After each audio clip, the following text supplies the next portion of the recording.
எல்லாருக்கும் வணக்கம். நான் உங்கள் டாக்டர் ரமேஷ் பேசுகிறேன். இன்றைக்கி ஜூலை 1 டாக்டர்ஸ் டே. அவங்களுக்கு ஒரு சின்ன இது சொல்லிக்க விரும்புகிறேன். தன்னலம் பாராமல் பிறநலம் காக்க அயராது உழைக்கும் அனைத்து மருத்துவர்களுக்கும் என் மருத்துவ தின வாழ்த்துக்கள்.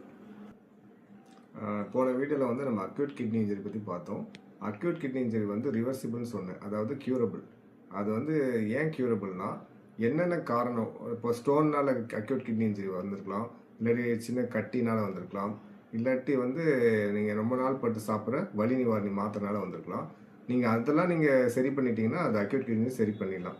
சப்போஸ் இப்போ வந்து நீங்கள் அக்யூட் கிட்னி இன்ஜரிக்கு சில டைம் வந்து ஸ்டோன்னால் வருதுன்னு சொன்னல, அந்த ஸ்டோனை நீங்கள் வந்து எடுக்காமல் விட்டுட்டாலோ, அது வந்து சிம்டம் கொடுக்காது, சில டைம் வலி கொடுக்காம அப்படியே உள்ளே தங்கிடும் கிட்னியில்.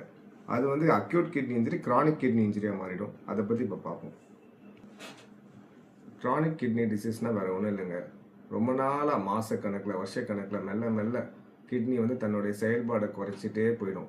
அது வந்து கிரானிக் கிட்னி டிசீஸ். அதுக்கான ரீசன்ஸ் என்னென்னு பற்றி பார்க்கலாம். ஃபஸ்ட்டு வந்து சுகருங்க.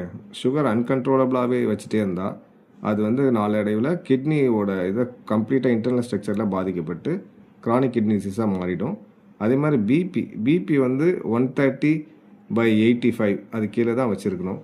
அதுக்கு மேலே பிபி வச்சுருந்தா அதுவும் வந்து கிட்னியை பாதிச்சிடும்.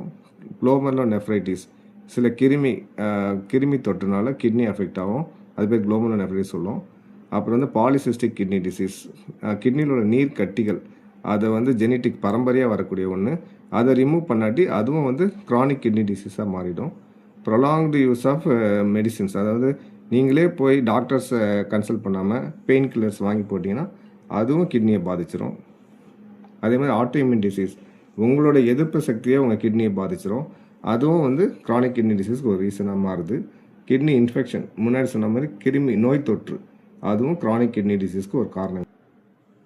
ஃபஸ்ட்டு லீடிங் காசே டயபெட்டிஸ் தாங்க.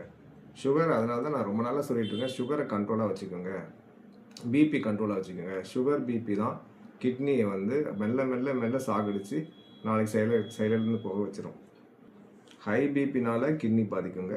கிட்னி பாதித்தவங்களுக்கும் பிபி ரைஸ் ஆகுங்க. ரெண்டுமே வந்து பிரதர் அண்ட் சிஸ்டர் மாதிரிங்க. அதனால் பிபியும் எப்போயுமே கண்ட்ரோலாக வச்சுக்கோங்க. அதுதான் நம்ம ஹெல்த்துக்கு நல்லது. சுகர் பிபிலாம் நீங்கள் கண்ட்ரோலாக வச்சுக்கோங்க லைஃப் லாங்காக. இல்லாட்டி நம்ம டயாலிசிஸ் போகிற வரைக்கும் போயிடும். டயாலிசிஸ் ரொம்ப நாள் போட முடியாது.